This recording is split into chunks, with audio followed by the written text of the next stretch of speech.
Okay. Hi, everybody. Just going live here. Just going to give people a couple of minutes to come in. Hello. Okay. Okay. Hey, everybody. So, my name is Constance. Like some of you guys know, if you don't know me, my name is Constance. I'm from Philadelphia.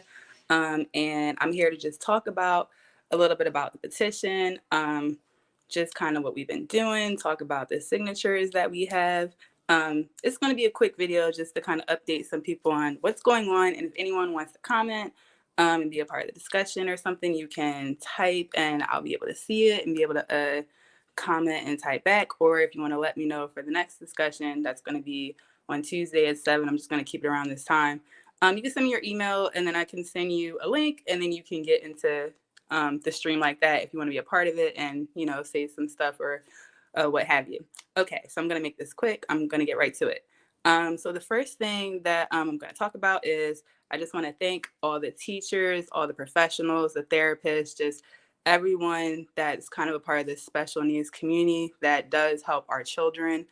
We appreciate what people do and how they can help our children. We do want to start a school so that our children have a place where everyone's in the same building instead of having to pull this person from here and there. Everyone's in the same place, but we do appreciate who the people that we have that are in our corner that help our kids. I know me, for instance, my son has 3 therapists at school, and I'm in contact with all of them. So I just want to shout them out because they're awesome. They text me and let me know what's going on. They keep me up to date. For me personally, the therapists are not more important than his teacher, but we kind of have a closer relationship where we can, talk to each other more freely and openly than like the teacher. And because they understand autism and certain things, it's easier to have a relationship that way. So all the professionals that, are going through it right now, we appreciate you guys. We know you're, working really hard. So I just want to put that out there for anyone that's a part of the group that is a professional. We do see what you guys are doing and we appreciate it. So next, I wanted to thank the adults who identify themselves as being on the spectrum. Since I've started this petition, I've had a couple of adults come to me and tell me that they are on the spectrum. And they've told me some things that they've gone through in the school district, some bullying that they've gone through with kids and with teachers and adults. Some of the things that they told me, they're just really happy that this is something that's a thought that people are thinking about, because some of the experiences that some of the people told me just were not good. And they said a school like this possibly would have helped them maybe want to go to school, or just help them a little more than some of the help they were receiving. So I'm sure there are people out there that were receiving some pretty good help, but the ones who have reached out to me have shown me that this is a need and it's affected them, and they feel like it's something that kids would be able to benefit from in the future.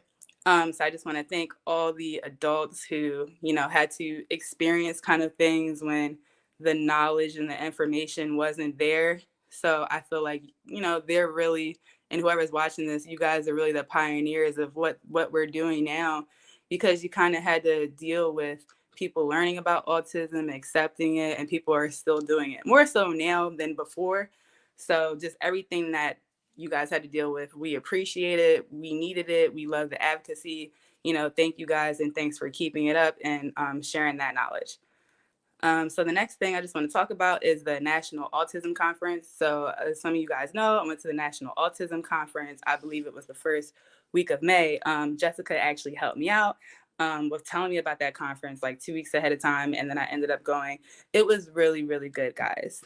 And for next year, I hope to be able to get a group of us to kind of go. It was really good to be around professionals that are out of state that know a little more about autism and know things about what we should probably be doing naturally. They talked about your diets, vitamins, going out into the sunlight. They talked about CBD and THC. So there's just a lot of things at that conference that they discussed. I know when I went to the conference, there were a decent amount of people there. I do feel like there were not enough people from Philly there to be able to receive the information. Like, for instance, I know a lot of us probably feel like the teachers that teach our children may not know that much about autism. So to me, a conference like that would make sense to send a couple of teachers to. So, which would be a great idea to help out just in the long run. So I do feel like next year, pushing conferences and pushing us to maybe learn a little bit more would definitely help all of us learn a little bit more and share some more knowledge. So yeah, the petition, guys, I do want to talk about the petition. So we started the petition, I believe, in, was it May the 11th, possibly May the 11th, and we're coming up on the month of the petition. So we're at 966 signatures. A lot of these signatures are coming from all over. The majority of them, maybe about 60%, you would say, is from Philadelphia, PA area, maybe East Coast-ish kind of. But we have Atlanta, we have a lot of people from California, we have Texas, Washington, D.C. Like I mentioned before, we have countries like New Zealand, Australia, some people in the UK, Nigeria. We do have a lot of places that have signed the petition. And if you guys ever want to go look at the petition and just read some of the comments, from some of the comments on there, some parents and family members did say that having a school like that would really help, like their grandchild or their nephew, or just having a place that they know would be good for their child would be a great thing to have. So if anyone wants to like look at that petition and kind of read up on some of the things that people have said on there, it's really good to look at. I look at the petition every day. I can pretty much see how it's going, and it is steadily moving. So that's really good. I do also want to point out that we received about $303 for the donation, for the petition. So for what happens with that money, is it gets pushed for the petition online, and the more people are able to see it, and then like they could possibly share it, they can possibly donate, and that's how we get more people to sign. So when people are donating money, I can actually see the amount of signatures that's coming from what people are donating. I'm not able to touch this money at all, but I can see all the signatures that are coming from it. So all the money that people have donated, like, money here and there, they've all gotten signatures. So we really thank those people that have donated money, have shared, and stuff like that when it comes to the petition. So great job, and really love that. So yeah, there's that. Let's see, the signature donations. Okay, I guess I can talk about a little bit about maybe why I wanted to push and start the petition, which I know I talked about in the last video, but I could talk about again, just a little bit for some people. So when I was looking for a school for children with autism, when I was around the time my son was getting diagnosed, I was talking to someone in the school district, and I was asking them, like, what schools do you guys have? As in, like, what public schools for children with autism do you guys have? Because for me, I talked to a lot of people. So I met a man from Mount Airy that told me about a school in New Jersey that goes by developmental age. So when he was telling me about that and how his child goes to that school and how he had to get his child enrolled in that school, and then speaking to just a lot of parents, and his child was, not really a child, but I guess he was a teenager, like 14 or 15 or something like that. So he did tell me some of the things, he had to do and to get him there. And he's just like, no matter what you do, like, keep fighting, like, you can do it. Like, you're going to have to do it. It's going to be a lot, but you can do it. So just knowing that there was a school out there like that, and then I looked up the school, I was like, oh my gosh, this is great. Like, I wonder if they have a school like that here in Philly, because why not? It's Philly. So when I spoke to the person in the school district, I spoke to someone at Elwyn, everyone I kind of spoke to kind of tipped around the question. They didn't really want to answer it. And then when they finally did answer it, they were, just saying, we don't have a public school for children with autism. We do have a private one. And then I know from different support pages, different parents, excuse me, different parents have reached out to me and told me about different schools that I can try to get into that's not necessarily a public school for autism, but they have like really good services or just other things like that. So, and I appreciate the parents because we had to create our own support groups. So all the Philly support groups with autism are really, really great. I get a lot of advice and resources from them. So great groups. But so it just made me think, I have to go through all these hurdles, and I consider I consider myself okay, even though I am going through a lot, trying to juggle a lot of, therapy appointments, this and that. So I just thought, like, well, what do the parents do who don't have the time to do all this? Like, what do the parents do that can't take a whole day off multiple times, like kind of out of the month, to figure out what school is best for their kid, because they have to figure out if the services are good and then figure out this and figure out that, and then your child goes. And I do want to mention, I just saw this comment on another page where someone kind of said to me, and this is kind of, I guess, something I experienced that you guys can share if you have also experienced it as well. But some things that, our children really like are not, I feel like, provided in the schools that, are kind of that are available. And so we have to look at the school and make sure that they have a great support and, kind of special needs section before we can necessarily look at the school. So I guess what she was saying on the post was some parents can like be like, oh, I want my child to go to this school because it's a great school. But for her and for, I guess, more parents like us, we have to look at, are the services good first? And then let's look at the school.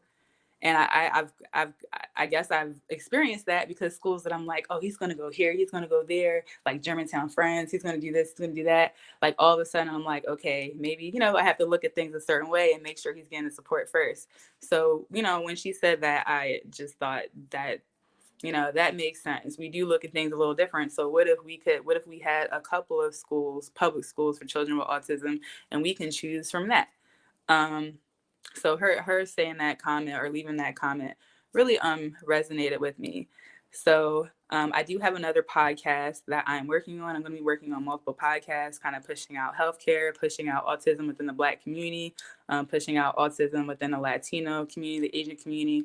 At some point, I would like to get in contact with everyone that that wants to just try to, get their community more updated or involved or, educated when it comes to autism. So I am trying to reach out to a lot of people that are looking for the information but don't know how to get the information. So if you do know people who are looking for information or want to like share something, or if you know someone that's a therapist that wants to speak or say something, you can, send me a message or something, send them information, and they can definitely share anything that they would like with us or this podcast. So this podcast is really open. We just want to talk about and push autism awareness. We want to talk about and push the petition. Um, you know, if you don't push the petition every day, that's fine. But if you can maybe push it once a week, or, share it with someone, and, you're sharing it with someone, not just to help for this school, but to help for all the children that are going to be behind our children that could really use this. And not just the children, but all the parents too. Because honestly, I would love a public school for children with autism, because I feel like our kids are so cool and gifted and we understand them, that even when I see like another child and I know they probably have autism, I'm just looking at them like, wow, you're very different. And like, I would love to see what type of little person you are. And then you meet the parent, and then you end up, being cool with the parent. So sometimes in a school, in the school like my son goes to, I don't know the other special needs kids. So I don't know the other special needs parents. So there's not really that connection there. We're all kind of by ourselves and isolated. So even at school will help the parents get to know each other. We could talk to each other. We can arrange play dates. Um, I know that we, in my opinion, should be advocating for other things as well. Me and Jessica have talked about a park for kids with autism, and that's a great idea, because I had another parent talk to me about, a park for kids with autism, and that is something that, I feel like should be pushed. If enough of us get involved and push these things with our politicians, our congressmen, just the people in office, then, we can get the things that our kids need and things that the kids, after our kids are grown up, will need. And so those are just things that that I'm going over that has happened. Um, I get really busy during the week. I really appreciate everyone that reaches out to me when it comes to just finding out information or telling me information. Like I said, if anyone else wants to be a part of um, the next one, which I'm going to have at 7, you can let me know about the other podcast, the healthcare podcast. My son also has a different kind of disability. He has epilepsy. So with that, I'm going to create a separate podcast that if people want to talk about other things that their children may experience that's connected to autism, um, they can come on there and maybe talk about those things as well so that people also know what, those different things are and what they should know and look like, because maybe something that my child has or your child has could be, in another child that's similar to ours who may be on the spectrum. So I think it's just good that we all talk and share information and, help each other where we can. So thank you everybody for watching. If you can see the link on the bottom, which is change.org / Philly Public Schools for Philly Public School for Autism.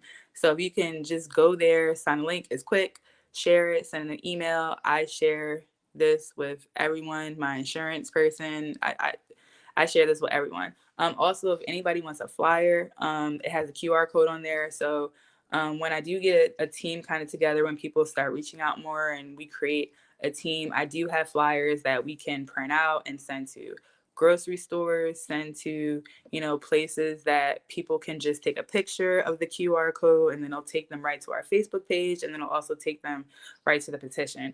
So I have printed that out and given them to a couple places. So sometimes I can tell when they're being used because there'll be a jump in kind of numbers and signings.